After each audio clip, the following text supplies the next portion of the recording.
Motor வாகன போக்குவரத்து சட்டத்தை திரும்பப் பெறுவது உள்ளிட்ட 12 கோரிக்கைகளை வலியுறுத்தி நாடு முழுவதும் தொழிற்சங்கங்கள் வேலைநிறுத்த போராட்டத்தில் ஈடுபட்டு வருகின்றன.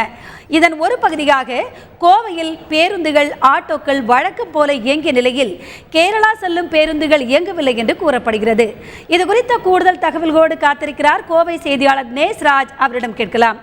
நேஸ்ராஜ், சொல்லுங்க, கோவையில் பொது வேலை நிறுத்தம் எந்த அளவில் இருக்கு, பேருந்துகள் எந்த அளவு இயக்கப்படுது, தொழிற்சங்கங்களின் ஆர்ப்பாட்டம் எந்த அளவு இருக்கு, விரிவா சொல்லுங்க.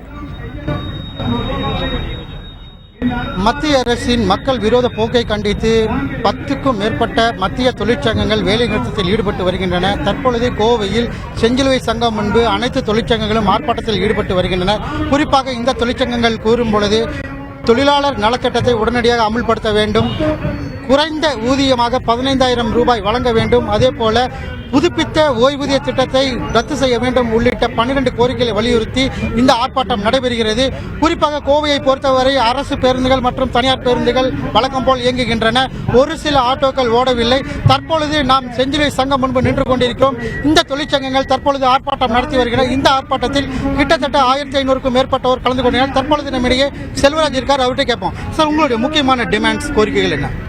மத்திய அரசாங்கம் முதல்ல தொழிலாளர் நல சட்டங்களை நீர்த்து போக செய்கிற அளவில் அதை கைவிடுகிற போக்கை தொடர்ந்திருக்கிறார்கள். மத்திய அரசாங்கம் 44க்கும் மேற்பட்ட தொழிலாளர் சட்டங்களை 4 சட்டங்களாக சுருக்கி முதலாளிகளுக்கு தொழிலாளர்களை அடிமைப்படுத்துகிற சாசனத்தை அரசு எழுதி கொடுப்பதாக இந்த போக்கு அமைந்திருக்கிறது. முதலில் தொழிலாளர் நல சட்டங்களை அமுல்படுத்துவதற்குத்தான் ஒரு அரசு செயல்பட வேண்டுமே தவிர தொழிலாளர் நல சட்டங்களை கைவிடுவதற்காக முதலாளிகளுக்கு ஆதரவாக செயல்படக்கூடாது என்பது இந்த வேலை நிறுத்தத்தினுடைய முக்கிய நோக்கமாக இருக்கிறது. குறிப்பாக கோவையை பொறுத்தவரை கோவையிலிருந்து பாலக்காடு, திருச்சூர், எர்ணாகுளம், திருவனந்தபுரம் போகின்ற அனைத்து பேருந்துகளும் நிறுத்தப்பட்டுள்ளன. அதே போல வங்கியை பொறுத்தவரைக்கும் கோவையில் 200 கோடி ரூபாய் இழப்பு ஏற்பட்டுள்ளதாகவும், அதே போல தமிழகத்தில் 2000 கோடி இழப்பு ஏற்பட்டதாகவும், அகில இந்திய அளவில் 20,000 கோடி இழப்பு ஏற்பட்டுள்ளதாகவும் வங்கி ஊழியர் சங்க தலைவர்கள் தெரிவித்துள்ளனர். தற்பொழுது நாம் செஞ்சிலுவை சங்கம் முன்பு இந்த ஆர்ப்பாட்டம் தொடர்ந்து நடைபெறும் என தெரிவித்துள்ளனர்.